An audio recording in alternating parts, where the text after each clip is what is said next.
JasherMaccabees here. Topic: Insolvent. The U.S. Treasury is insolvent. Got a couple of thoughts. When common people, is everyday people like you and I, when common people spend more money than what they have, it creates problems. You can't even pay your cell phone bill, gas, food. The kids need something. You want to go to the movies. You want some snacks, vacation, whatever.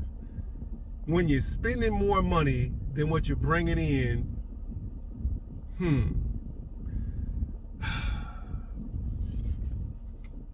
just throwing out some facts. But rich folks are going to find a way to circumvent this insolvency. Rich folks can qualify for loans, grants, bankruptcy. But common folks, everyday folk, we're going to feel it. Let's read Obadiah 1. There's only one chapter. Obadiah 10 through 15. For your violence against your brother Yaakov, shame shall cover you, and you shall be cut off forever. Verse 11. In the day, let me make sure we're reading out of the Sefer. You can read out of the King James. You'll see it a little bit different. Let me start again. Verse 10. For your violence against your brother Yaakov, shame shall cover you, and you shall be cut off forever. In the day that you stood on the other side, in the day that the strangers carried away captive his forces, and foreigners entered into his gates and cast lots upon Jerusalem. Even you, Esau, even you were as one of them. Verse 12. But you should not, this is what Yahuah is saying, but you should not have looked on the day of your brother in the day that he became a stranger, neither should you have rejoiced over the children of Yehudah in the day of their destruction. So Yahuah is saying, first of all, Esau and Jacob are brothers. But we're gonna find out. Jacob have I loved, Esau have I hated. That's written in the word. You're gonna find out Yahuah is saying right now, you're gonna get punished for cheering the fact that your brother fell into calamity. So anyway, let me go back. Verse 12. But you should not have looked on the day of your brother in the day that he became a stranger, neither should you have rejoiced over the children of Yehudah in the day of their destruction, neither should you have spoken proudly in the day of distress. Verse 13. You should not have entered into the gate of my people in the day of their calamity. Yea, you should not have looked on their affliction in the day of their calamity, nor have laid hands on their substance in the day of their calamity. Their substance, Jacob or Yaakov, something's going down. Oh, his brother Esau is laughing and cheering and then taking the stuff. There's an opportunity. Let's take some stuff. Steal, kill, destroy. Anyway, verse 14. Neither should you have stood in the crossway to cut off those of his that did escape. Neither should you have delivered up those of his that did remain in the day of distress. One more verse, verse 15. For the day of Yahuah is near upon all the heathen.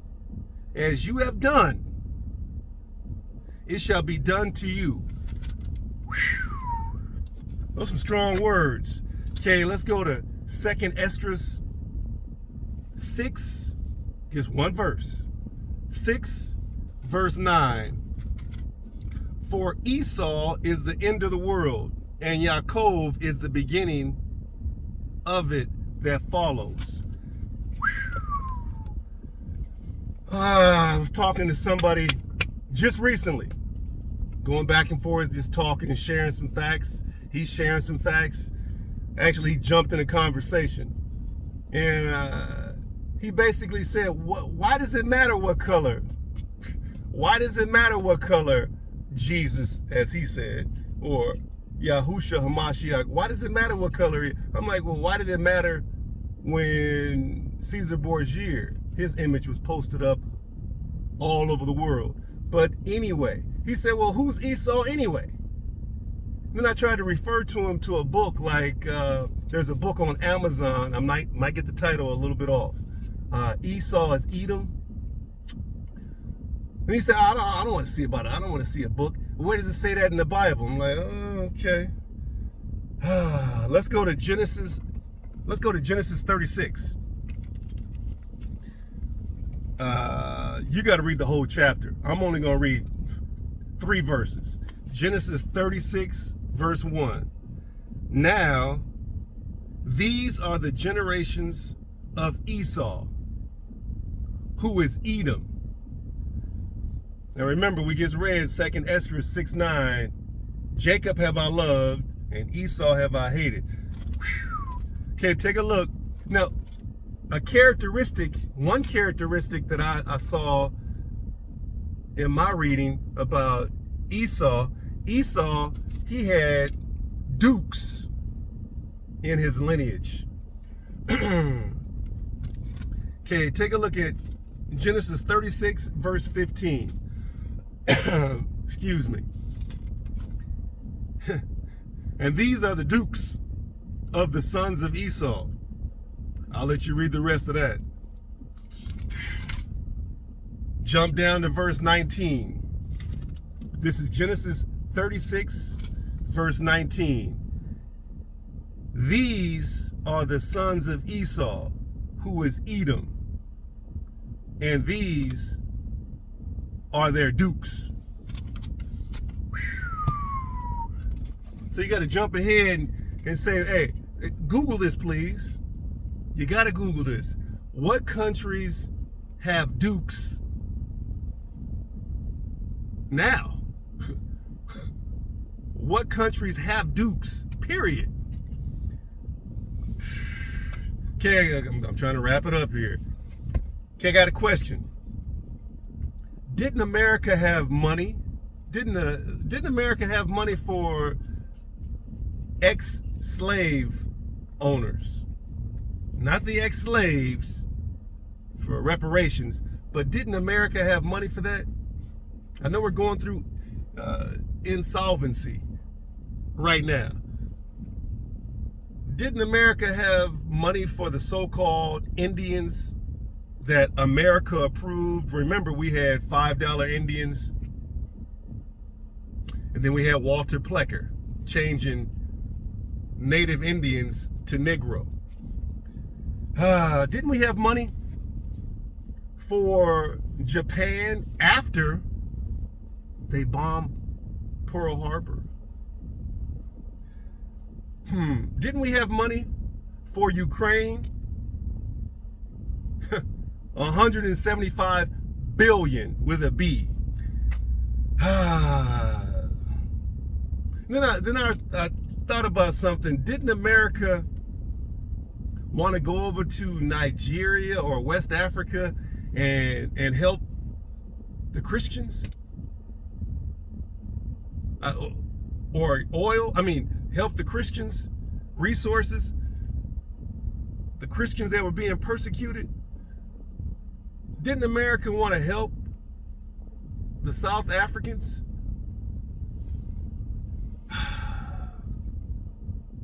Israel receives 3.8 billion.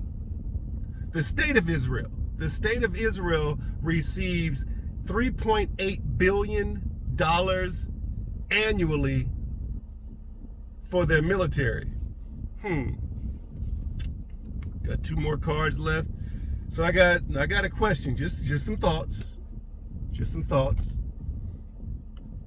If we've given money, just a common person, if you live in an apartment or a house or whatever neighborhood, if you gave money for a few years to one of your neighbors because they needed something, is it okay to ask the neighbor, hey, you know what, can I borrow some money? So my question is, America's given the state of Israel billions over the years. Why can't we ask Israel, the state of Israel, for some money?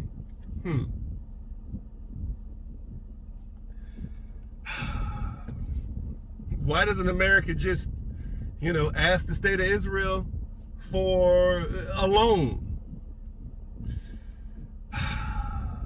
But the bottom line, you got to take a look at Psalms 83. There's a bunch of countries coming together and they want to do something. So another question is that the reason why America wants to come together with different countries?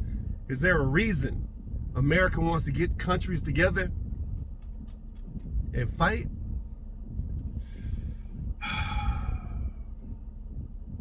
Is it to establish a one world order? Is that the agenda? There's an agenda. Every time there's a fight, there's an agenda. Anyway, got a few songs.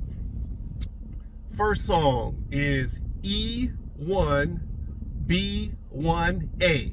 Let me say that. E1B1A. And this is by Dabol. D-A-B as in boy, O-L. Yasherel.